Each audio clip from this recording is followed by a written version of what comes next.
I'm Logan Webb, and you're listening to TortureCast. Swinging. There's a high drive. Deep into left center field. It's on its way. Adios! Pelota! Let's go Giants! SF Giants! Let's go Giants! SF Giants! A grand slam for Buster Posey's good friend. A podcast by and for fans of the San Francisco Giants. Chad King, Eric Nathanson, and Willie Dills. This is the Torture Cast.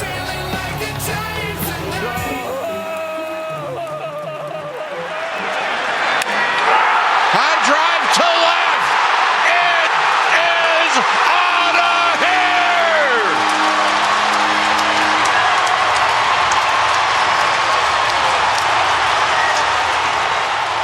It's Friday, April 24th, 2026, and this is episode 337 of The TortureCast, the podcast by and for fans of the San Francisco Giants. And that highlight you just heard was a very sweet highlight. It was a good week for the Giants, and Patty Barrels, although he doesn't barrel the ball very often, barreled it against the Dodgers in Game 2 of the series, giving them that 3-0 win and secured the series victory. And the Giants ended up going 4-2 this week. So we have our first winning week of Giants baseball to talk about. And here with me to talk about a glorious week.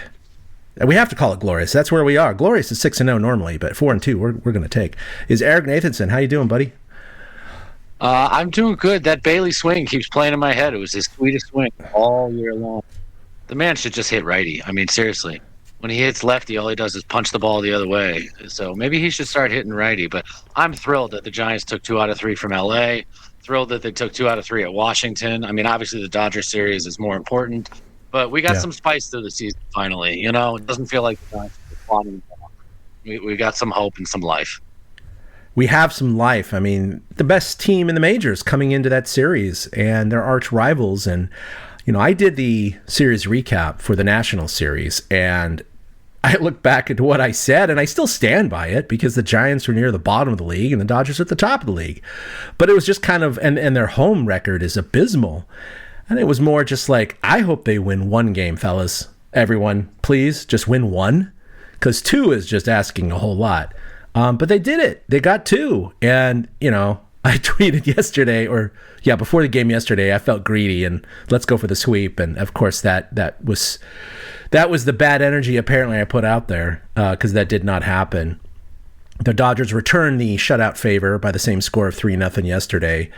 But it is what it is. They took 2 out of 3, and that's the goal, right? Is winning series. And now they've won a couple series in a row after they came out of Washington as well. So, you know, it was a great week, and we'll get into it right now. But the Giants are, you know, it would have been nice to complete the sweep for obviously many reasons. Number one, just beating the Dodgers, getting some more confidence, but it would have put them one game under 500. And there's something about that, you know, it's like once the Giants, if and when they can get back to 500, that's just like such a hurdle that would make, I think, a lot of fans feel better about the situation. But, you know, they are 3 games under right now at 11-14, 6 games back of the the Padres and Dodgers. The Padres did tie the Dodgers. They've been on quite a streak. 3.5 back of the wild card. So again, no reason to panic. They are starting to play a little bit better ball. And you tweeted it, you texted it in our little group chat this weekend, especially after the second game or midway through the second game. You were like, they actually look like they know what they're doing or something to that effect. They look like a real ball club. Well, when you look at the Dodgers series and how they won the first 2 games, it was taking advantage of opportunities. And, you know, that first game, Yamamoto was all over the place. They scored 3 runs in the first. The second game, they finally, I think they got to the bullpen, and that's when Bailey was able to, and that came after a Drew Gilbert bunt to move runners over the Bailey home run. So they were doing all the little things right. So they did. I mean, there are times when you look back, the Mets series, you know, a little bit in Baltimore against the Yankees, they just did not look like a good ball club. And they really stood toe-to-toe with the champs. I do have some concerns that they did only score the 6 runs in the 2 games, and they only scored in 2 out of 27 innings in the entire series. But they did what good ball clubs do. They took advantage of the opportunity, got them, and they shut down Ohtani. So it was fun to watch. It really was. Watching Landon Root Monday, even though he melted down in one inning, but was able to fight through it. It was a great series overall. I'm coming off of the series against Washington, where they pull out an extra inning victory and take 2 out of 3. It was nice to see that they were starting to do that kind of stuff again, and they looked like an actual baseball team. They did not look like a AAA ball club finally. And if you had told me, like you brought up a really good point there, I didn't think about that, Eric. I knew they only scored 6 runs. Hey, look, the Dodgers only scored 4. But if you had told me coming into the series, the Giants are going to score in 2 of 27 innings, I'd be like, oh, okay, well, I guess they've lost. Well, I guess technically it was 25 innings, right? Because they didn't have the bottom of the ninth in 2 of those games. But I would have said, oh, they're losing that. They're losing 2 out of 3, if not all 3. But yeah, it was the 3 runs in the first inning against Yamamoto that stood up in a 3-1 victory. And then in the 6th inning, I believe it was, that Bailey hit the 3-run home run. And that was the extent of their scoring. So, and we'll get into the stats here again. The Giants pitching is definitely heading in the right direction. The hitting had an okay week last week because the pitching was a little down. This week, the hitting, despite a 4-2 record, was not good. And we'll get into that in a little bit. But first, here's the bottom line. They took 2 or 3 of the Dodgers. Dodgers have the number 1 offense in the majors in terms of runs scored and batting average, or at least they're near the top in batting average. And they held them to 4 runs in 3 games. That's fantastic. No big deal there.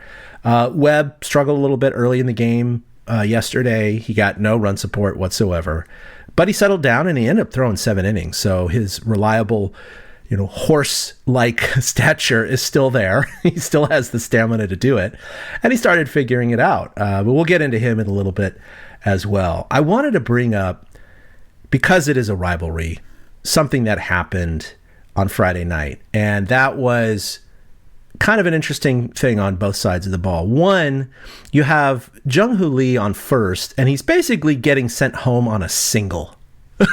And that was weird. That was really, really weird. And, he was thrown out by a decent amount at the plate. Obviously, a bad throw, he would have been safe.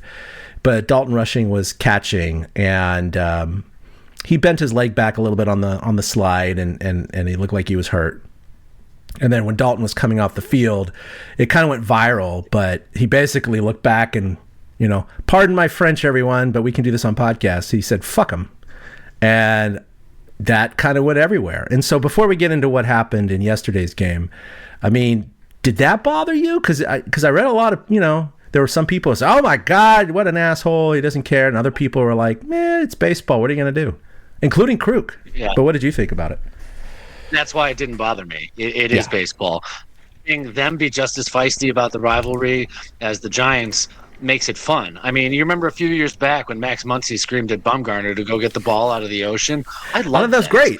Yeah. It adds spark. It adds fire to it. And Daulton Rushing reacting like that was hysterical to me. He's like, fuck him. I don't care. I did what I had to do. Yeah. And he never should have been sent on that play in the first place. That's why I brought that up, yeah. Yeah, I don't know what he's doing down there at third base, but Borg has not been the best so far at sending runners, making the right decisions. Last week we talked about Chapman running through a stop sign to score a run. He scored kind of easily. And this week we're talking about Jung-Hoo Lee getting sent home on a ball where like you, I was shocked he even was sent in the first place. I remember saying out loud, what are you doing, when that happened? And then we're all waiting for the replay to come back after break for them to show whether or not Borg sent him or it was a stop sign, and they never showed it. They talked about it. It was kind of annoying. They just kept talking about how Jung-Hoo was hurt a little bit, and I'm glad he's okay because he's been on fire. But I like spice. I like the Dodgers to hate us as much as we hate them, so I freaking love it. There's chippiness. It makes this more fun.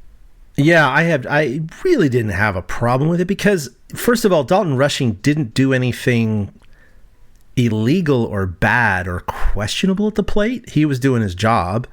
I don't think he should have been sent. Jung-Hoo Lee's just trying to slide. So I think it was just kind of incidents, right? It just happened. People get hurt, and it just happened. And when we turned back, he was happy. He threw him out, and he said, fuck him. Is that something I would have said? No, but it didn't particularly bug me. If he'd done something really dirty, that'd be a different story. But what happened later, and this wasn't covered very well, he went back to Jung-Hoo Lee later and checked on him. He made sure that he was okay. He did. So, he did kind of cool down and whatever. Nothing really happened on Saturday, but on Sunday you had Logan Webb, who plunked him, and there was a little bit of a, okay, all right, I see what's going on here. And then on a subsequent ball that was double play was actually finished and turned. Rushing, he went way out of his way to slide at Adames. He was nowhere near the bag. That was a pure, unadulterated attempt at sliding at Adames. Adames, to his credit, held on and completed the double play, and he was not hurt on the play, and he just kind of walked away. He didn't get into a fight or anything like that. But, that's where you kind of go, hey, come on, Daulton. You got plunked for saying, fuck them, just let it go. It's tit for tat. You're not hurt. But taking a shortstop's legs out like that, that's real dangerous. It wasn't at the bag. So that's when I finally was like, okay, that's dirty. That's just straight up dirty. And as far as I know, nothing happened to him as a result, like in terms of punishment from the league, right? Have you heard anything? No punishment from the league, but you can bet that the Giants are going to have that in the back of their mind the next time they face the Dodgers. Yeah, because nothing was dirty at the plate. He got plunked. He didn't charge the mound, so everything's fine. Everything's kind of equal almost in a way. And then he pulls that shit, and that pissed me off. That was like, okay, now you're playing with fire, dude. Now you're playing with fire. It's like, you got to hit. You're fine. Take your base. You might score, rub that in Webb's face. It was funny, too, because Webb was asked after, and he basically said, what? Oh, I didn't see that. About the fuck him. He's like, I didn't know about that. And it's like, he kind of a little smirk in his face. Of course he knew about it. We all know that. I didn't believe him for a second. I did not believe him. No, of course not. It's like Willie might be hanging around and popping in soon, and I know he had some thoughts on this Daulton Rushing situation, as I use air quotes to say that. He might have a slightly different take on of ours, because he said he was heated Friday night, so we'll see. Yeah, the funny thing is like, why did Rushing start 2 of the 3 games? What's wrong with Will Smith? Like, I was a little surprised that Rushing was doing it, but it's kind of a Susac situation. He'd been hitting the ball well, and so the Dodgers kept inserting him in the lineup, especially against righties, since he's batting left-handed. And so I kind of get why they did that, but I was just a little surprised Will Smith only started 1 of the 3 games against the Giants, because Smith is, like, to me, the best all-around catcher at this point in baseball. So to see somebody kind of usurping his job a little bit was surprising. But Daulton Rush, he's still a nobody. That's why the slide is kind of annoying. Like, it's not like Max Muncy, to use a guy who has a long-term beef with the Giants. It's not like Max Muncy sliding into him, and that's years of things built up. And this is literally Rushing's first and second game against the Giants. So where did that come from? But you're right. It was a barrel roll, basically. And it got right in the chest. And Adames and I believe Arias both after the game were like, yeah, that was kind of dirty, which is fine. Rushing is definitely going to get one, and he's going to wear one again in the next series that they face each other. I'm certain of that. I would think so. And so far, Will Smith, of course, has been their perennial all-star. He was in the Olympic team. He's a great catcher. But Rushing this year, he's been having a hell of a year. We think Susac is doing well, but he's got 31 at-bats. He's hitting .419 with 7 bombs and 14 RBI, and his OPS is 1.647. So he has been, that's why they're riding the hot hand over there, down there in LA. So until he cools off, you might see more Daulton Rushing in the Dodgers lineup. Not that we care, than Will Smith would like, because he's been doing so well. So Willie just texted he'll be popping in soon. So I guess I could have put a pin on this one, but we didn't know exactly when he was going to join. So we'll ask his thoughts. I'm trying to stretch out the topic so Willie pops in while we're talking about it. So now I'm looking ahead. The Giants go to LA for 4 games in May 11th through May 14th. And then the Dodgers come back to Oracle. Well, they end the season at Oracle. So, yeah, wow, look at that. After that 4-game set in May, they don't see each other again until late September. So, yeah, during that 4-game set in May in LA, I fully expect Daulton Rushing to be wearing one. All right, we have the captain, the president of the Daulton Rushing Hate Club, Willie Dillis, has joined us. Anyway, I don't mean to jump the gun. Maybe you don't. Maybe you're the head of his fan club. Maybe you love him. No. I'm not sure. No. You nailed it, dude. You nailed it. Fuck him. I mean, yeah, that guy sucks. I will say though, I was reading the Reddit post about the situation. It wasn't, to be fair, there wasn't that much, honestly. There was the thing he said when Jung-Hoo Lee slid, right? And then he got hit, he got plunked, and then he escalated by doing the takeout slide. So that's when it was really like, okay, hold on a second. But it is nice to have a Dodger to hate again, right? Like that's what I was saying. Is Puig the last one that we really hated? I'm trying to think of anybody else since then. Max Muncy. It's like, okay, sometimes I hate Kershaw when he starts talking about like religious stuff, but then he's like a super nice guy outside of that. So I'm like, okay, whatever. Yeah. Like it's, so whatever. It's like, yeah, thank you for bringing back a little bit of heat to this rivalry. I'm enjoying it. And he's so hateable. I mean, throwing like the bat and everything like past the ball boy when he came out was just perfect. It was just like chef's kiss on the whole thing. So yeah, I enjoyed the hell out of that series, by the way. And I'm also going to say this. I don't know if you guys ever get this feeling when you're watching the game. I just felt like we were not going to win game 3. Like it just, from the beginning of the game, like it was just like, yeah, no, we're not going to win this one. That's fine. Yeah.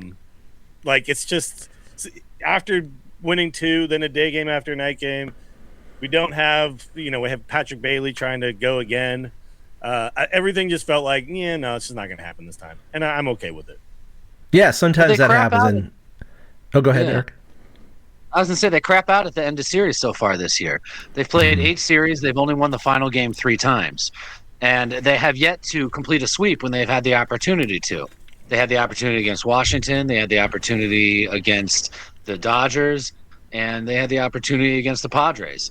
And they could not finish the job. So that seems to be one of their biggest flaws right now is they can't really finish out a series.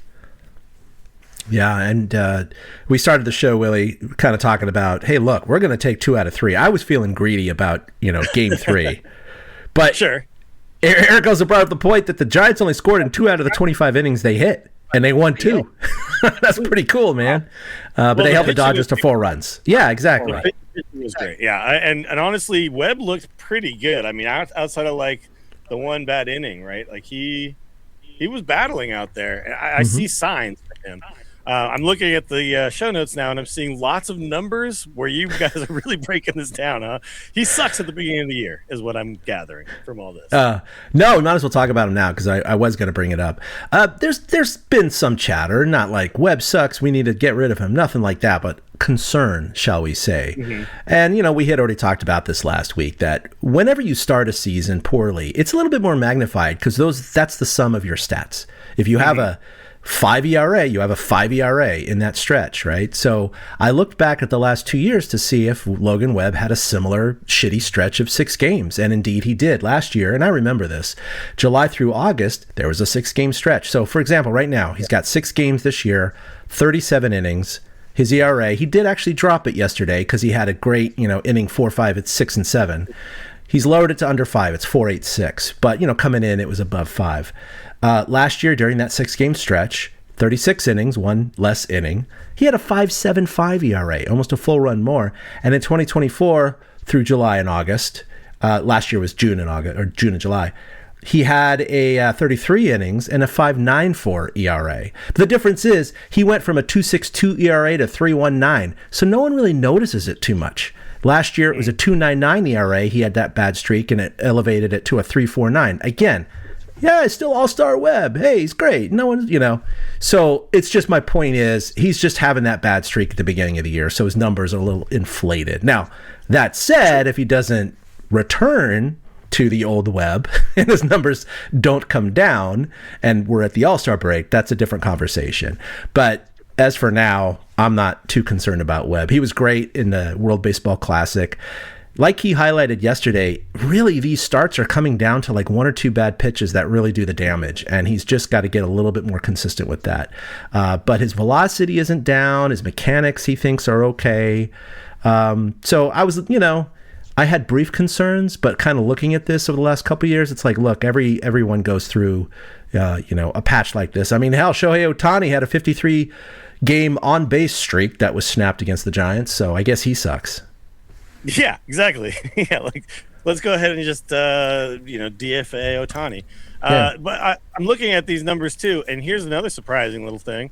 Robbie Ray, 2.86 ERA, also 2-3 record, just like Logan Webb. Yeah. So it's one of those things. It's like Webb's he's battling. He's got a lot of innings pitched and everything like that, but the Giants just aren't scoring. So everybody's going to be struggling a little bit, except for Landon Roop apparently.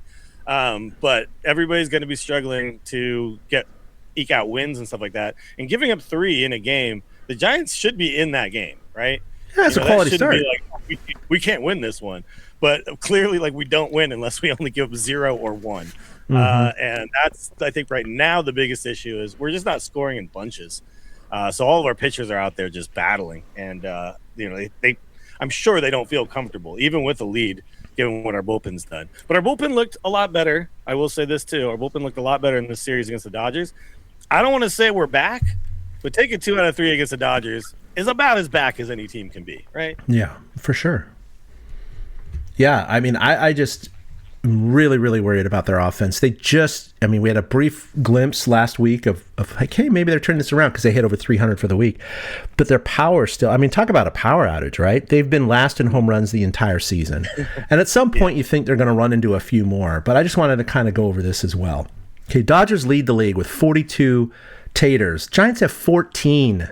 Okay, the median is 26. The Giants are averaging only 0.56 home runs per game. The last 7 years, they've averaged over 1.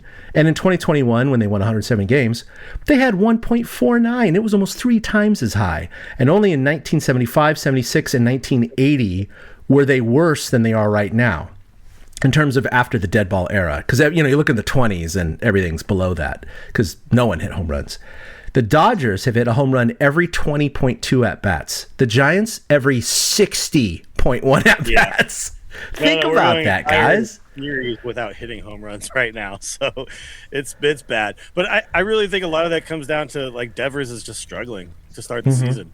That's our power guy, right? You'd expect Elliott to have a couple more by this point. Chapman only has 1.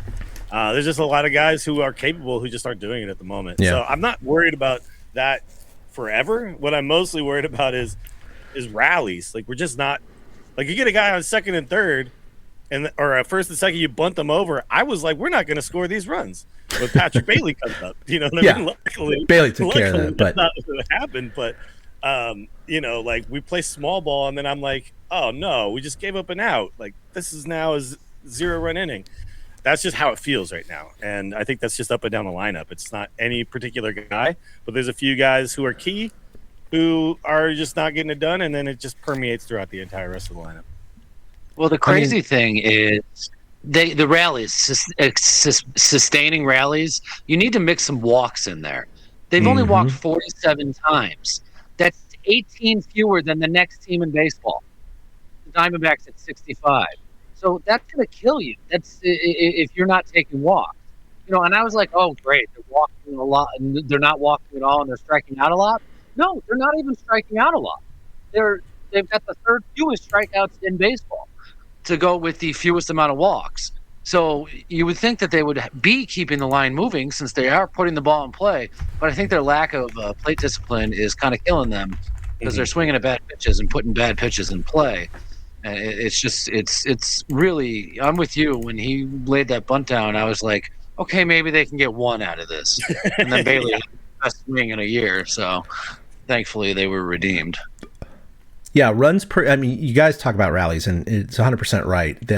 They're dead last in runs per game at 3.24. The league average is 4.6. So they're almost a run and a half below just the league average. Their hitting isn't too bad. They're kind of right in the middle. They're 13th in the majors at hitting .245. So you go, okay, their sticks aren't horrible right now. But you just highlighted the main problem is, there's 2 out hits, which I don't have those stats in front of me, but it's been the on base, right? They're dead last in walks. In fact, their on base percentage is dead last at 286. That used to be a decent batting average. Their on base percentage is below 300. Yikes. In fact, they walk only 5.2% of all plate appearances. The league average is almost double that at 9.2, and Milwaukee's leading the league at 12.7. This is horrific. No, that kind of like creeps into the entirety of the offense too, because not only does it mean you have like guys on base less often, so when you do get these hits, there's not somebody to score, but that means the pitchers are having quicker innings. Your starting pitchers are going longer in games. Your arms are fresher against you, and that might be why we can't close out a series, because game 3, we haven't worn down their bullpen at all. You know what I mean? Like, we're just not putting on strong plate appearances right now, except for, of course, Arise. Arise is doesn't matter how bad everyone else is doing, he's gonna be fine. That's one thing I've learned about this kid. It begs the question, okay, isn't it time to end the Willy Adames leadoff experience? I mean, the guy he's not fast. He doesn't get on base a lot. I don't understand. He has 5 walks on the year. He's walked once in the last week. It's kind of ridiculous that he's at the top of the lineup and he's not really getting on base. You know, might as well put Arise up there, put Jung-Hoo Lee at the top again. Jung-Hoo Lee is the answer, right? Because Jung-Hoo Lee actually does have 7 walks on the year. Matt Chapman, I think, would be better than Willy Adames in the leadoff spot. He's actually fast. You know what I mean? So let's put the fast guys up there. Adames, like, I know he tries to steal and he has stolen a lot, but when he does, it seems like it's only when he gets a good jump. Like, a lot of times, like, he's running and I'm like, oh my God, he is not getting to second base. Why is it taking so long? And also he strikes out a lot. So there's a lot of, I think you're right on the money there, Eric. Yeah, I mean, their pitching is what's carried them this week. In fact, their hitting kind of dropped in a bunch of categories, but their ERA, their WHIP, their batting average, everything jumped up like 8 to 10 spots in the rankings. Like, batting average against went up 11 spots. They're 8th best in the league. WHIP is now 11th, up from 20th. ERA went up 8. They're 11th. They used to be 19th. Starters went up. Penn went up. And even this week, they had a 2.3 ERA. So, yeah, pitching's heading in the right direction. The hitting's always been this bugaboo of this team, and I don't know what the solution is. And it's not like they can generate any on-base percentage, and they have lack of opportunity to not only score, but they've always been horrible at stealing bases. Not that that's the bread and butter of scoring runs, but if you stole a few more bases, maybe you'd have a few more opportunities with runners in scoring position. But they're dead last in stolen bases at 6. I mean, 15 players have 5 or more. This is also the lowest stolen bases per game the Giants have had since 1966.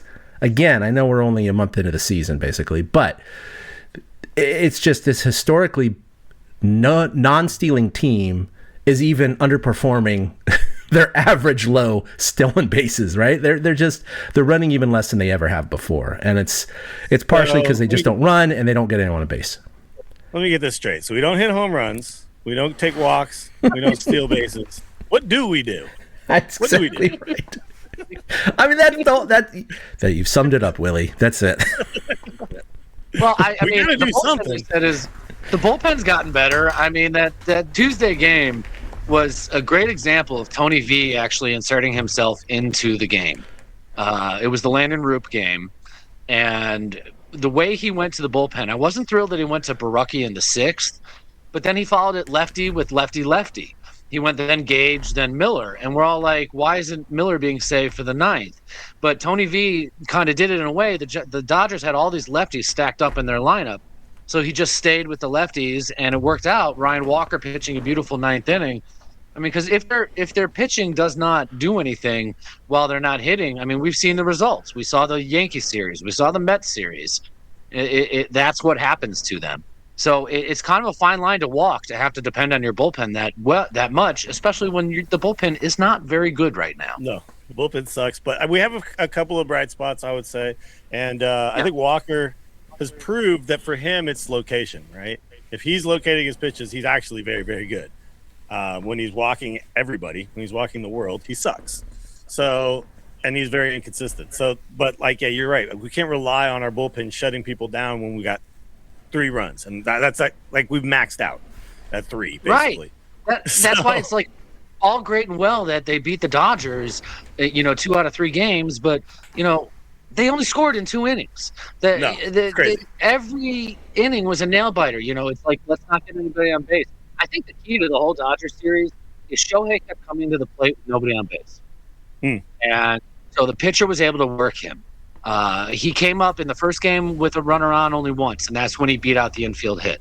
In game 2, he only came up with a runner on base once, and he went over and never got on base. And then game 3, I don't know what the stats were for that one. I was quite busy yesterday. But I think that was really the key to winning those 2 games is they really kind of locked it down around Shohei. If you get those 8-9 hitters, there's the fault in Shohei leading off. If the 8-9 hitters are consistently getting out, there's nobody on base for him when he comes to the plate, and he's trying to hit the ball 500 feet at that point. He did not have very good swings in the series. Like, that was kind of the worst I've seen Shohei be. The Giants handled him, and therefore they were able to get it. But, I mean, you're not going to keep winning games when you only score 3 runs in one single inning. And that's where the crux is, why you point out how bad the offense is compared to how good the pitching has been. But that's not sustainable. It's just not sustainable. So they show signs of being a real ball club again, but I don't think we're like, they're going to be over 500. I don't think we're quite there yet. But I got to give Tony V credit. It was a really good job of working the bullpen on Tuesday. He's kind of settling down and managing a little bit better. And so, I'm pulling back my criticism a little bit. Even during that game, I'm like, what are we doing bringing lefty after lefty after lefty? And it worked out. So I had to give him props. Tony V did the right thing. So they've got to settle in and figure out what all their goals are. And then they'll be able to hopefully put together more runs and have a smoother ball. Yeah, did you hear that anecdote from him about they were asking him if he's kind of gotten out on the town, checked out any restaurants, that kind of thing? And he admitted that he usually stays in the ballpark and works because he figures he needs more wins under his belt before he goes out and faces the public. Hey, look, I respect that. Yeah, I was like, okay. Gallivanting around until you're like above 500 at least, right?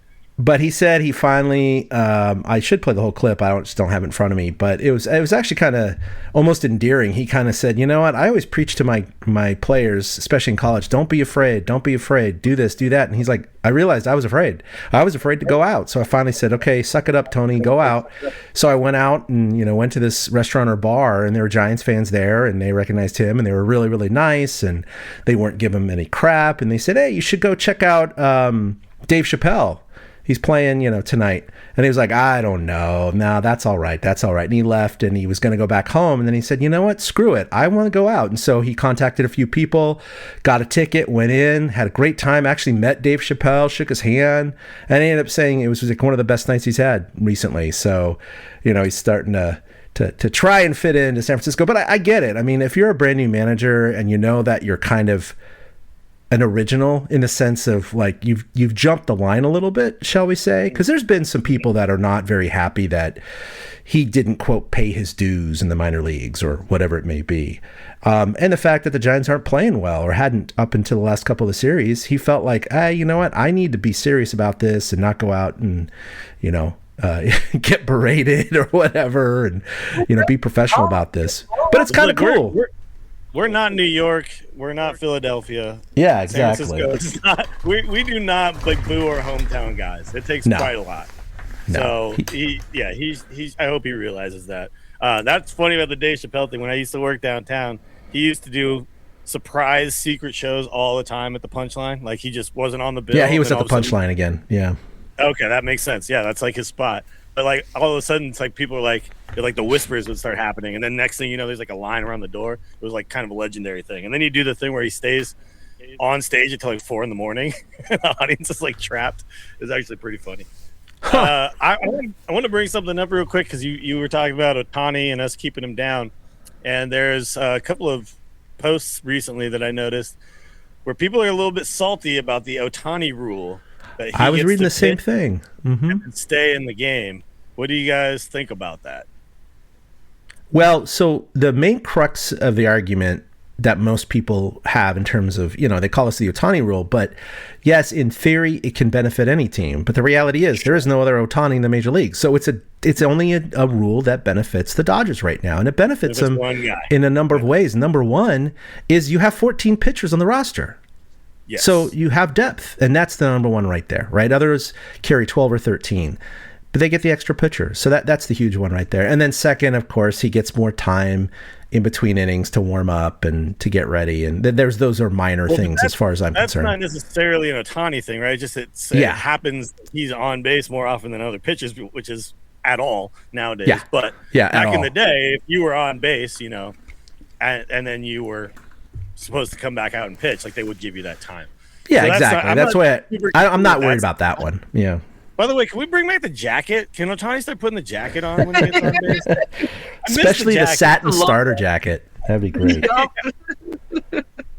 I loved it when the used to guy love was only on the one arm too. You know what I mean? Yeah. Like, I don't need it for this other arm. I want this other arm to be cold.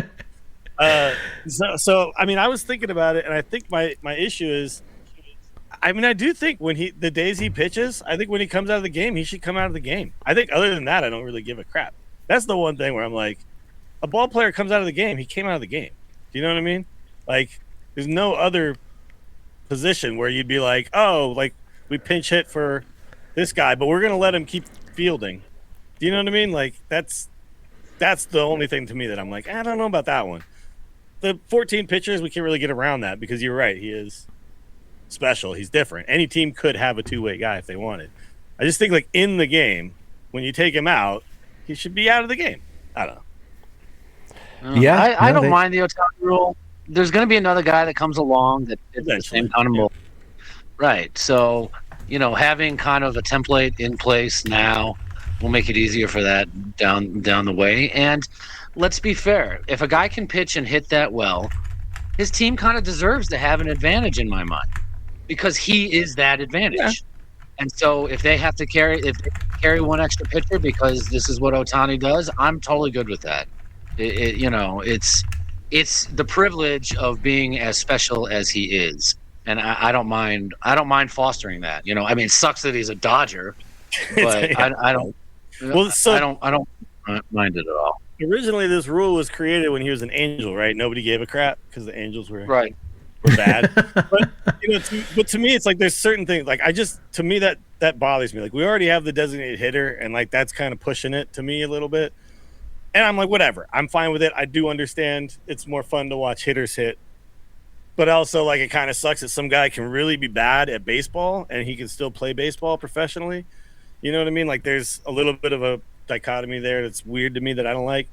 But just the fact that he gets taken out, it's like, imagine in basketball if they're like, well, Shaq sucks at free throws, so we have a pinch free thrower whenever he has. Because we don't like watching Shaq shoot free throws. Like to me, it's like a baseball player comes out. The rule has always been that guy's out. He's out of the game. Like and then there was one. The Dodgers will have to play around that. They'll have to figure out the strategy for that.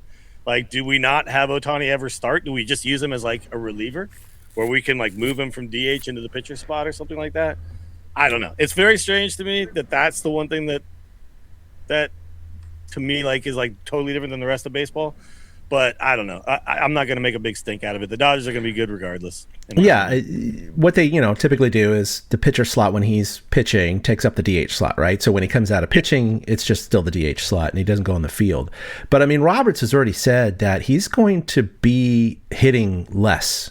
So he's not going to hit every time he pitches this year. Now this year, that's only happened one time. He's had 4 starts, and his start prior to the Giants series, when he pitched against the Angels, he did not hit in that game, but that was partially attributed to being hit by a pitch, so he's kind of recovering from that. But Roberts still came out and said, I think it's the only way to keep him fresh is every so often during a start, he's just not going to hit. So we kind of focus on that. So it's definitely something that's going to happen a little bit less this year. But yeah, I mean, I agree. I mean, it's like, look, it's good for the game, trying to put my hatred of the Dodgers aside. You have to be objective about this. Like if this was the Brewers or the White Sox, I wouldn't give a crap, right? So I have to look at it that way. I only give a crap because it's the Dodgers. So, I got to remove that bias and go, well, it's good for the sport because he is a unicorn. He is one of one, and they want to pump him out there as much as, humanly possible. So I get the reason why. Like I've come around a lot recently, I think I'm still the only guy on this podcast who likes the runner on second in extra innings rule. No, I like it. Both of you guys. Oh, you do? Okay. Well, I like it during the regular season. I hate it in playoffs, obviously. It doesn't happen in the playoffs. I hate it But, less than the DH. sure. I still don't like it. I'm willing to Man's like gonna look die at on that. situations and understand the reasoning behind them.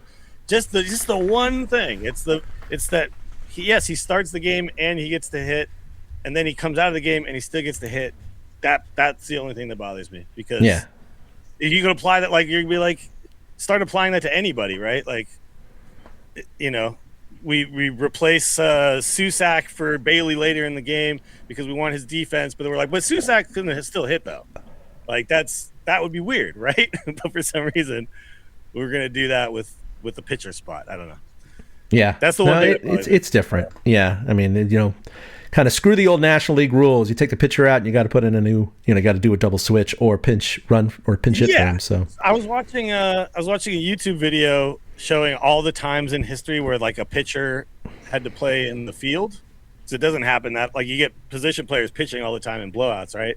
But there's been in the past several scenarios where, like, let's say they had a lefty reliever and then righty came up, and then they just put the reliever in left field so that they could put him back in the game for the next batter. Yeah, and it was super entertaining and hilarious. And I'm like, this is managing, man. This is like next level baseball managing, and like the Dodgers just don't have to worry about it. They're just like, no.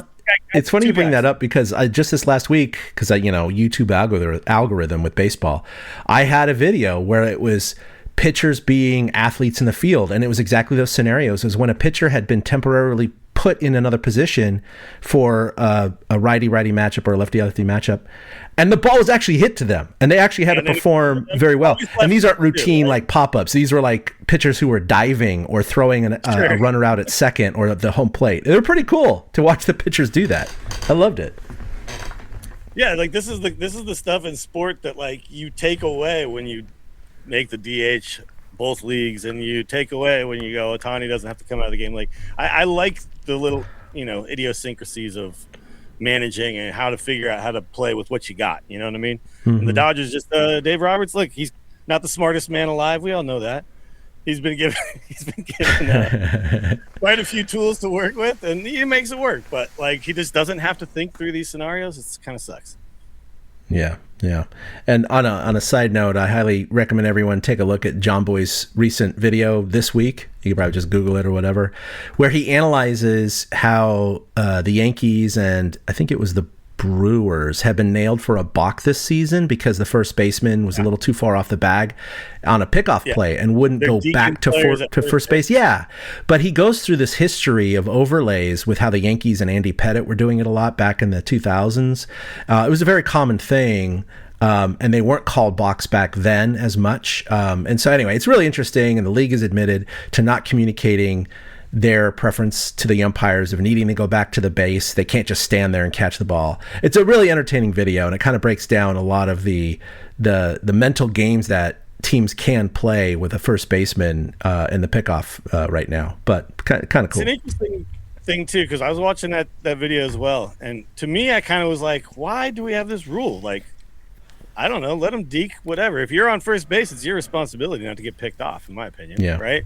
Like, it's like in boxing, like when someone gets sucker punched, and you're like, well, the bell rung. You're supposed to defend yourself at all times. It's like, you're on base, dog. Like, don't look at the first baseman. Look at the pitcher. Yeah. Don't take like a massive lead just because he's playing off. You know what I mean? Like, it's like on second base, right? Like the guy has to run towards the base or whatever to make the play. It's a lot more obvious. The first baseman, if they're smart, it's kind of a good move to be able to deke like that. And also, it's a weird gray area too. Like, when is deking allowed and when is it not allowed? Because like, you're allowed to like pretend like you made the catch on a stolen base to prevent the guy from taking third if he goes in the outfield, that kind of stuff. Right. But this is not allowed. I don't know. Weird. The rule is if a pitcher disengages from the rubber, he must, and to throw the ball, he must throw to an occupied base. Yes. Or if a guy took off and stole, he can throw obviously to the next base, but he has to like throw to a base. Yeah. So, like, a pitcher can't the rubber and suddenly throw it to the shortstop. That gets called a balk. Yeah. I'm kind of with you though. Like, why can't you do that? Yeah, Right. why? Why can't I just step off and throw to the outfield if I want to? Like, what the hell? Right. I'm totally with you on that. I never thought about it that deeply. I always just called it how I thought to call it. But you're right. It doesn't make any sense. You're not really fooling anybody. And you need to be aware when you're on the freaking bases. You're a baseball player. You're playing a baseball game.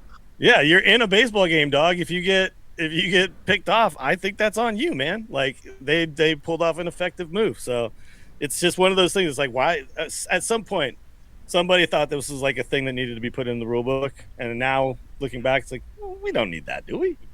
Take that one out. Yeah, I hope the league clarifies it a little bit more for the last 25 years, sometimes it's called a box, sometimes it's not. Even this year, it's varied. In fact, that one breakdown, and you saw that, Willie, with the Yankees, there was one throw over to first base, and the first baseman didn't even move, and he was 6 feet off the bag. Wasn't called a balk. Later, same exact thing happens. I think it was the Marlins. Sorry, it was the Marlins. And the second time it happened, the guy called a balk. So the manager comes out and goes, "Why the hell are you calling a balk?" He's like, "He did the same thing earlier in the game." And he goes, "Yeah, it caught me off guard." Because he's reading his lips. He's like, "It caught me off guard. Sorry, basically, I missed it." I mean, everybody knows what a balk is, 100%. There's no ambiguity there at all. It's like there's a few things, right, in baseball where you're like, this is a little unnecessary. And, like, there's some things where I'm like, this is necessary. Like, I do like that we created some rules around player positioning because of the shift being so ridiculous. But there's also some weirdness to that too, where I'm like, but why are we telling people what they can and can't do? When strategy. So it's very hard. It's a fine line, and there's a lot of weird stuff in baseball that we don't really need all of it. Yeah. Like golf has a lot of it too. Golf, it's like, oh, the ball like barely moved as I was addressing. You're like, yeah, but that wasn't his fault. Like, why is a 2-stroke penalty? Blah, a lot of stupid stuff. You're like, people don't care. Let's just play some goddamn sports. You guys. Like, I know it's a rule and it's really, really rare, but the Brewers pitcher who got the ball caught in his jersey the other day against the A's, that was kind of cool. But that's a hit, right? Because you can't make it. Not a catch because you can't. You can't take your hat off and catch it in your hat, which also is stupid. You should be able to do that if you want. So that's my point. It's such a rare thing, so it doesn't impact the game of baseball. I get it. I'm just wondering, like, for example, Jung-Hoo Lee. Do you remember that catch last year in the outfield where he bobbled it and then he caught it between his thighs? While he was on his knees, and then he pulled it out. They ruled that a catch. Now, I know he didn't catch it with his clothing, so I guess that's the discrepancy there. While this ball went into this guy's jersey, so that's different. But still, why not? If the ball doesn't hit the ground and it's lodged in the player's equipment somehow, it should be an out. Well, if it's lodged, the rule is... Either. Did you guys know that one? Which is like the move every kid has done a million times playing baseball growing up. If you throw your glove at the ball, it is 3-base penalty.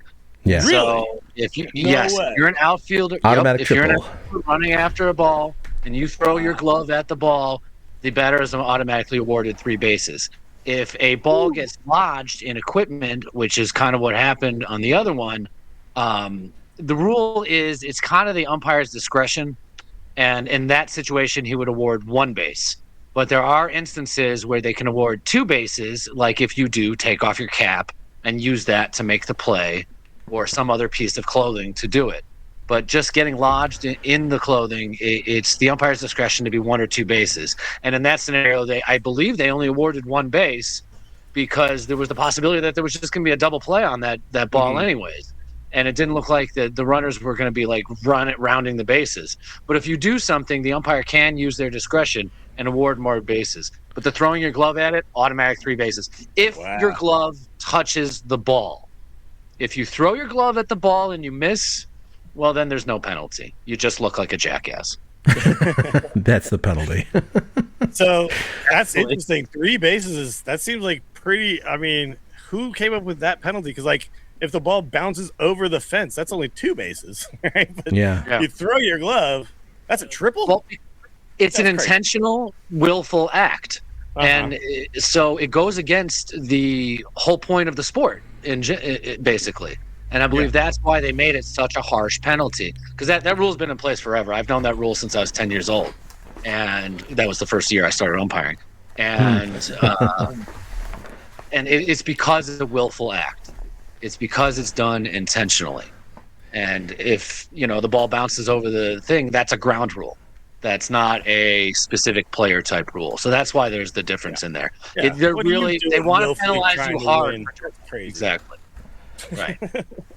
Eric, we should do like a special bonus-ode like during the off season to talk about obscure baseball rules. That'd be fun because like. You know, or things that people often get wrong. The other one I see that people often get wrong is like Joe Adele, who robbed 3 homers a couple of weeks ago. On the third one, of course, he jumps over the fence and he lands in the stands, but he catches it, right? He stands up, everybody's going crazy. And then you see on social media, well, that's a home run. That's a home run. He left the field to play. It's like football, you know? If you like, that's blah, blah, blah. And it's like, no, bro, no, come on. This is simple. I want to take away the coolest play of the year because he left the field. Like, come on, guys. Let's Well, to be fair, the rule has also changed over time. Back in the day, if you jumped and caught a ball and your whole body went into the stands, then it was just a home run or a foul ball, whatever it was. Mm-hmm. But it wasn't until last year something came up, because I remember, Chad, you and I were recording a show, and you mentioned something about somebody jumping over a fence. And, you know, I in my mind, I'm like, no, that's wrong. And I didn't say anything because I wanted to look it up. As long as there is a piece of the player's body still in the field of play. Correct. When he first contact with the ball, then the catch is ruled a catch. Otherwise, you know, like, because if he had dove and landed like 3 rows deep and then caught the ball, he'd be out of play. It's an out of play scenario. But well, yeah, like if you go run and jump over the fence and then run up like 3 flights of stairs and then catch the ball that's foul, sure, that shouldn't count. But clearly, that's not what happened. Right. Yeah, there's very few. That's true. They have been explicit about it. So like, you know, the short fence in the bullpen in Boston, right? It's like 3 feet tall. You could almost step over it. You know, a player, I guess in theory, if it was a real high moon shot, might have the time to physically jump over that fence and catch the ball a couple feet behind the fence. Yes, that's a home run, of course. So they're a piece of their body has to be in the field to play once they make the catch. But I don't know of really any circumstance where we've seen a player's body 100% over the fence while they're making the catch. So I just don't think that's a real common thing that's going to happen. But yeah, that would be fun to talk about some other time. I mean, I feel like baseball is the sport that can have these crazy, weird little idiosyncrasies like this that other sports can't have. Different sized fields. Could you imagine, like the NBA is like, oh, we're going to Chase Center. The hoops are 12 feet tall and the court's 3 feet shorter. Like, what? No, but I mean, like that's something that we're allowed to have, and I think we should be embracing that kind of weirdness. I love it. What I mean? Yeah, happened, man. No, I mean, back in the day, I absolutely remember reading this where like the fence was a rope that fans were standing behind, and like if they wanted it to be a home run, the fans would like surge forward and let the ball like go into them because it wasn't a fence; it was literally a rope that they're standing on. You know? Yeah. And that's awesome. I love that. I loved reading that when I was a little kid. You know, or like yelling out like $10 if you let it drop, and then the player will let it drop. Like, this is the fun stuff. Like, obviously we don't want all of that stuff now, but we should embrace the fun stuff. It is. Yeah. We've had all those weird, you know, Polo Grounds used to have basically no fence in center field. It just like was an open alley. You've had whatever's hill in Houston, where you had the hill that went up with the flagpole in the middle. I mean, there's been a lot of really, really weird, you know, kind of shapes of fields. I mean, the Giants themselves just shortened center field alley, just a few years ago. 20-foot high fence, like all that stuff. It's just weird that a park can change their conditions. Right, which is why the rule that you can't throw your glove at the ball actually came into play. Those times Willie was talking about where they would be standing behind a rope, that was the time when that kind of got cultivated, because players were like, you know, we're getting screwed here. We need to do something. And, you know, so that's kind of where that actually came up. Just to kind of make a full circle there for a second, that is kind of where like that rule came from and why it's such a big penalty. But baseball is the quirkiest game of all of them, and that's part of why we love it. But you guys have you ever been successful? Because one time at Little League practice, I threw the glove up in the outfield because it was hit over my head and it actually caught the goddamn ball. And I was like, yeah. I don't think I've ever even made contact with it because it's always like. Well, I've probably done it 1,000 times. Yeah, it's rare it even touches it. Anyway, yeah, it's funny how we all did that as kids. Just like, we can't get to that one. Check your glove. Maybe not in a game, but All right, so the Giants, talking about their power outage, only hit 5 home runs this week. Not so good. But Ramos had 2 of them. It looked like he was waking up in Washington, kind of went cold against the Dodgers. He's kind of really the only one who had a good week offensively. Pitching staff, priorly noted, 2.30 ERA this week. And then Adames, as far as someone who had significant at-bats, only hit a $143 this week. So No, he's not so great. Lost. Yeah. It was a little lost. You know, the Washington series, everybody's like, "Oh, the offense is waking up," and I was like, "Well, actually, what's happening is Washington's terrible pitching staff." But you know, every now and then you do need to get healthy against bad pitching, right? So it's fine. But yeah, no, they're pretty bad. Yeah, Washington sucks so bad. But the other day they bunted the hell out of the Milwaukee closer. That was fun to watch. Oh, I didn't see that. Was that the 3 bunts in a row? Yeah, that was the 3 bunts in a row. They got 2 runs because the closer can't field worth shit. He freaks out. He's like the equivalent of Mackie Sasser. He's like, he doesn't know what to do with the ball when he fields it. He's like, you should see the 2 shovels he did to home plate. They were like, he was doing it the wrong hand. It was the weirdest thing. You could tell the guy just is not comfortable making plays like that. This is what he's not Ryan Walker out there. More baseball than I have. What's going on? How am I the one watching the least amount of baseball league? Didn't see any of this. It's very entertaining to see that. The Nationals players are all giggling about it too. That's so funny. I didn't even see this. It wasn't even on my radar. Yeah. The forget the closer's name, but yeah, he was really pissed because he got taken out after the 3rd punt. He couldn't handle. They were like, "All right, we got to take you out." You should get sent down. DFA that man. Well, it cost him the game too because it was 3-3. And granted, it was the 9th inning, and they had the bases. No, bases weren't loaded. It was 1st and 3rd. Yeah, it was 1st and 3rd, and they bunt down the line, and he just shovels it just way wide of 3rd. And it's weird. Like he picked it up, but he kind of like half shoveled it. It's like he was aiming, and it was such a pathetic shovel. And then the next one was bunted like right at him. Well, there was 3 in a row. There was one that got on base for a hit. Then the one that scored a run, and then another one that was bunted right back at him. Same thing. He just shoveled it way late. It's like you could tell he was nervous. He like didn't know what the hell to do with the ball. It was very strange. But once they scored 2 runs and got the lead, manager's like, "Okay, we're gonna take you out." But that was kind of fun. It's amazing to watch these professional athletes. Some of them can't do certain things in certain situations that, you know, for whatever mental, like a Mackie Sasser kind of situation. Who was the other guy? Second baseman, right? Who couldn't make the easy throws, Chuck the little lob throws. Yes, Chuck Knobloch. Oh my God! Like he could dive for a ball, come to his knees, and fire a rocket to first base. But you get one of those like one hoppers where he has 1,000 years to throw, and he couldn't do it. He'd like lob it and go over first base. It's a complete mental block. It's the weirdest thing. I don't understand. That's like what was it? Major League 3? Yeah, I'm Major League 2. I am literally on IMDb to look up that character's name right now. I wish you could see like that. The catcher, he's amazing. He can hit a ton. And he's like, what? Well, what's the problem? He can't throw it back to the pitcher. Yep. Yeah. That was Rube Baker. Yeah, Rube Baker. Oh my God. Yeah, and then it took him, Playboy, and Fredericks of Hollywood catalogs for him to start throwing the ball to second base again. Oh, that's right. So that Major League is actually decent, but have you seen the Back to the Minors one? No, never saw that one. It's so terrible. It's almost worth watching just to laugh at how bad it is. Really? Like the only guy they could get back was the shortstop guy who like had trouble fielding. Patrick Corbin or what? Not Corbin. That's a real player. Yeah. Corbin Burnson. Yeah. Anyway, he's the only guy they can get back. Like, I think Scott Bakula was in the third one. No. Well, I just watched the thing too about Major League, where they were talking about how Burnson didn't think the movie was going to fly, and he thought he was just doing, some little bit on the side. It turned out to be one of the most popular movies of baseball ever, and he was totally blindsided by it and didn't expect it. I've been falling down these rabbit holes of 15 weird facts about Night Court, 15 weird facts about the movie Major League. I watched the Major League one just the other day, and it was funny that Corbin, the one guy who thought that the movie was going to fail, is the one who's still there, for the third version. That's what we're missing, guys. We're missing a good baseball movie. A good one has not been made for a very, very, very long time.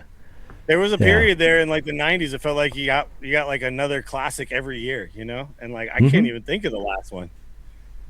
I don't think there's been a you good know what one. was really for- good though? yeah. Have you guys seen? Stolen something? Oh, the guy who played Elvis. Oh no. No, It's he's like wearing a a Jew- Giants hat the entire He's a previews, Giants though. fan. You gotta watch Yeah. that movie. Go watch that. It's like that movie is made for me. Like they literally just made a movie for me.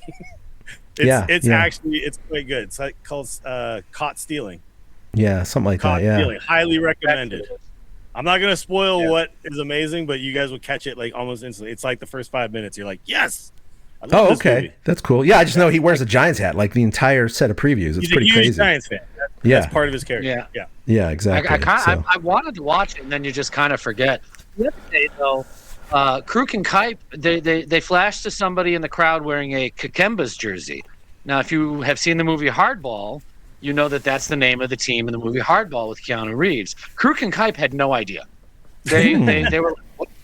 You know, so obviously they've never seen Hardball with Keanu Reeves. How can you not? Keanu Reeves is a treasure. It's a great movie. It's a lot of fun. So it's just kind of funny that you're right. And that was a 2001 film. So there was a stretch, like the 90s to the early 2000s, where they were churning out some good baseball movies. Back in '88, we had Major League. We had Bull Durham. Angels in the Outfield in the 90s. The Natural, although that's not Sandlot. And Yeah, it goes Exactly. Field of Dreams, one of the best. Yeah. Well, I think But- let's all agree that Bull Durham is the best baseball movie ever made. Oh, Bull Durham was fantastic. Absolutely. Yeah, they all have their different reasons. Like my top three are Field of Dreams, Bull Durham, and Major League. Those are like my top three baseball I movies. think I'm right there with you. Yes. I'm And then you had really ones like throwing The Fan with Wesley Robert De Niro. De Niro. And Wesley Snipes, and he played a Giants fan and a Giants player. Yeah. I'm gonna throw out here's a funny dark horse baseball movie you don't even think about. War of the Worlds, where you get to see Tom Cruise have the worst mechanics ever trying to play catch with his son. It is the funniest baseball part of any movie I've ever seen. You go out to have a catch, and you're like, Tom Cruise has never thrown a baseball before in his life, has he? Yeah, that's funny. I love watching those movies where they have any sport and they have the main actor trying to be Trying a to do good it, athlete in that sport, and you're like, oh my god. That was terrible. And you're like, you realize that was the best they could do with editing and coaching. And it's still really bad. I know, it's kind of funny I when will those say things Tim happen. Robbins had a pretty good pitching motion in Bull Durham. He looked like a ball player a little bit, you know. It was a Yeah. little exaggerated and crazy, but I was like, I've seen worse, you know. Yeah. And then you get guys like Kevin Costner who played ball his whole life. And Who so clearly he's- played baseball. Yeah. Yeah. No, the way he moves around on the field, he looks like a ball player. Yeah, exactly. And he's produced just a few baseball movies. He had a couple God, more Willie, too. you're right. That is ugly. You Tom watched it? short. Oh, you arming looked the it up? ball and- It looks like I'm he's watching- never thrown a baseball. Why did they keep that in the movie? They should have been like somebody, some producer should have been like, yo, we can't do this. Like, let's have him kick a soccer ball or something. That's Like, hilarious. This is terrible. I love it. Oh. My god, that is good.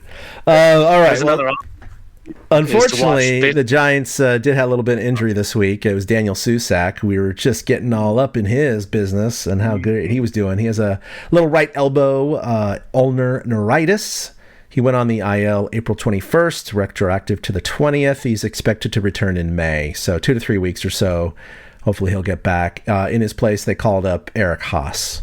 And then Budo, which we knew was going to be gone for a while for his blood clot, was transferred to the 60-day injured list. Then a couple other Giants are still on the shelf, too. Is Haas just absolutely terrible? Like, why did Patrick Bailey have to do day game after night game? That concerned me quite a bit. I got to be honest. I think it was because it was the Dodgers. I think Okay. if it had been any other team, I think Haas would have started. I expect to see Haas start at least one game this weekend against Miami. Okay. Yeah, because like I was like, wait, we brought this kid up and we don't even trust him to like relieve your catcher day game after night game. Like that, I was like, oh boy. Yeah. But okay, Yeah. that Tony makes V, total I'm sense. sure, yeah, he can justify it because they had Monday off, so the workload isn't crazy huge on Bailey for having him catch all three games of the series. But like, I don't think lineups have been released for tonight yet. But He also I had would just not hit a be- 3-run homer to win the game, so maybe don't take him out of the game. That is true as well. But tell him to bat righty instead of lefty. Oh, Yeah. Right. No shit, man. All right. Well, the Giants coming up. They got 3 against the Marlins at home starting tonight. Then they have off day Monday, and then tonight. Oh, he is okay. And then 3 against the Phillies, and the Phillies and the Mets both have just kind of cellar dwellers in the NL East because they each lost the Mets lost 12 in a row, and the Phillies lost like 9 in a row or something. 9 in a row. Yeah, it's crazy. Yeah. So that's going to be fun. Playing the Cubs are on fire, and they destroyed both those teams. That's true. No, that's been pretty rough. Hopefully, we'll come back, Eric. Hopefully, are you up for the series recap for the Marlins? Yeah, I got the Marlins series. All right, cool. By the way, great work on the last one. You really set the bar a little too high, though, I think. Now I feel like if I record it into my iPhone in the bathroom again, that's gonna really kind of make me look bad. So yeah, I hope everyone's enjoying it. Yeah, because it's like you guys said, it's hard just to like talk by yourself. It's much easier really when we're just having a conversation. I think I like the approach of having stuff inserted in because that gives you a little more to play with, like to bounce off of. I had notes and stuff, and then I just kind of sat there and I felt like I rushed through it so fast. But it's a really interesting exercise. I think it's going to help all 3 of us become better podcasters, you know? Yeah. Try to learn how to do that. Because you listen to the radio, KMBR, there's a lot of guys who have solo shows. Yes, they take callers, but they sit there and they just talk. They start going, and then 15 minutes later, it's commercial break time, you know? Yep. And it's funny because sometimes you listen to him and you're like, man, he said that same thing 10 times. And I understand why now, because he just has a theme he has to keep coming back to keep everything on track. Right. So this is kind of what ends up happening is you work your way into these little patterns. So I'm looking forward to doing this all season. It's going to be quite fun. Yeah, it's great because we have this nice cadence of doing this show once a week and a series recap once a week. So we're getting two shows out a week right now, which is great. I can't promise that's going to happen the entire season because we all have our own schedules. I'll be going out to sea and vacation and things come up. Sometimes we can't get together to record, but I hope everyone's enjoying it so far. We're definitely getting more downloads, so people I think are responding in kind. It's that time of year. And if the Giants start playing better, then we're really going to see the uptick because more people care when the Giants are doing well. Yeah, that's when people start listening. Something I don't know if you guys are on the subreddit as much as I am, but I swear every month, at least once a month, some guy goes on there and goes, "Are there any good Giants podcasts out there?" And I always go through the comments. I go, "Is anybody going to say TortureCast this time?" Yeah, and sometimes they do. I don't want to say it. Yeah. I want to let somebody else say it. I don't want to be the one to type in TortureCast. Hell no, I'm not going in there to say that. No. Right. No, and I know we can't go in there and post because I did it a couple times, and I know it's kind of against Reddit etiquette. You don't. There's no self promotion basically, so you're not. Well, you're you not can supposed to as do long that. as that's not all you do. As long as you're also participating in conversations and stuff, they're usually okay with it. But if you only go in there to spam them about your thing, that's definitely frowned upon. Yeah, my biggest problem with the Giants subreddit is they love to downvote me. I come in and I say shit, and they love to downvote me. It's because you're too reasonable, man.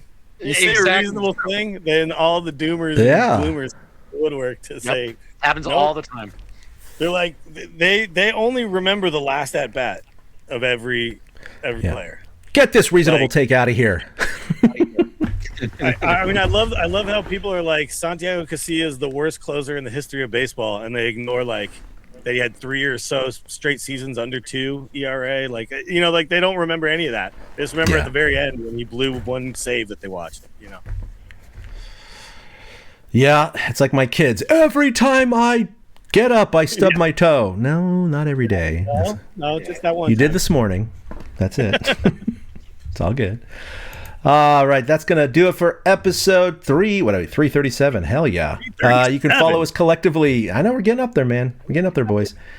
You can follow us individually at TortureCast on Twitter, at ChadK21 for myself, at 2OutHits with the number 2 for Eric. Email us at torturecast@gmail.com. You can like us on Facebook and find everything here at torturecast.com. Hey, I didn't ask, Willie, how was the MGA and all that stuff the last couple of weeks? Oh, it's been great. I was even par after 5 holes in the last round. I had 2 birdies in a row on hole 2 and 3. And I was like, oh my God, I'm going to win a tournament. And then on the last hole, on the 18th hole, the only hole on the entire golf course with water, I hit it into the water twice, and I made a 7. And I shot an 85, which is still pretty damn good. But That's amazing. I tied for second. I had a whole moment. I hit it into a bunker, and I was like, no, I got to carry over the water, but the lie's really good. I have to go for it. I can't be a little bitch. And then, of course, I just hit it right into the water. So, so that was epic fail. But it's been going great, man. Going great. Season's in full effect, and everyone's having a good time. If anybody out there listening is interested in playing golf with mediocre players, mgatour.com. Yeah, that's awesome, guys. Eric, anything going on? No, apparently not. Because, like I said, you guys are watching all the baseball, and my life is just doing other things right now. So, Step it up, Eric. Yeah. Work, I'll just say keep up the good work. Oh my God, I'm exhausted. I'm praying that I don't get called into work tonight. I basically begged for the day off. We're starting to hit our summer, and we got a biker weekend in town right now. And I was gonna say at the top of the show, if you hear rumbling, it's the bikers, but like none of them decided to drive by while we were recording this, so I appreciate that. Yeah, that's good. Yeah, it makes for a busy weekend. Breaking news, by the way: Luis Matos, DFA. From the Oh, Brewers. so the Brewers already got rid of him. Damn. Yeah. Okay. I mean, we kind of need an outfielder right now. So, welcome back, Matos. Yeah, right. And Will Brennan isn't doing it for you? Wow. You know, I, other than the fact that I kept thinking he was somebody else every time he came to the plate. No, not really. I kept being like, wait, who's this guy again? Is that Drew Gilbert or is that? Oh no, okay, that's the new guy. All right. Yeah. Wow. Okay. Well, we'll see, in order if anyone picks him up, if he gets to the Giants, if they do anything. That would be pretty ironic, but we'll see what happens. Oh, he's going to be on like 6 teams by the end of next year. You know what I mean? He's got yeah. Because we cut him, and then Pittsburgh cut him, and then I guess picked him up, or there might have been another team in the middle there. So he's definitely a guy that's just going to keep going. He might be on wire. his Lamont Wade arc now, or maybe he's on the comeback train. We will find out soon enough. And I haven't looked recently, but Lamont Wade is he out of baseball right now, or is he playing in Japan? Is he doing anything? I don't know, man. He had one of the biggest fall offs I can remember, from late night Lamont to just nobody wants him. He's only 32. Yeah, he went from late night Lamont to no night Lamont. I mean, he's just gone. No. I don't see any stats in 2026 at all. So says he's in the minors for the White Sox organization. Oh, perfect. If the White Sox don't want you on the big club, then yeah. Oh yeah. Great. Yeah, his last highlights here is he hit back-to-back home runs with Meade on the White Sox in spring training with Curtis Meade. So, yeah, no stats in 26. I guess he's there. Okay, well, and the White Sox suck too, so we'll see. All right, everyone, that'll do for 3:37. Eric will be back with a Marlins recap sometime this weekend. Look for it Sunday or Monday. Until then, for Willie, for Eric, this is Chad signing off. Go Giants, beat the fish. That's not sexual. A boom. A big thank you to everybody for listening to the Torture Cast, the podcast by and for fans of the San Francisco Giants. Follow us on Twitter at TortureCast. You can also like us on Facebook or check out our blog at torturecast.com. I also want to say thank you to Ashcon and Bailey for letting us use their song Feeling Like a Giant for our intro. For Ben Lee and Chad King, my name is Willie Dills saying, we'll see you next time.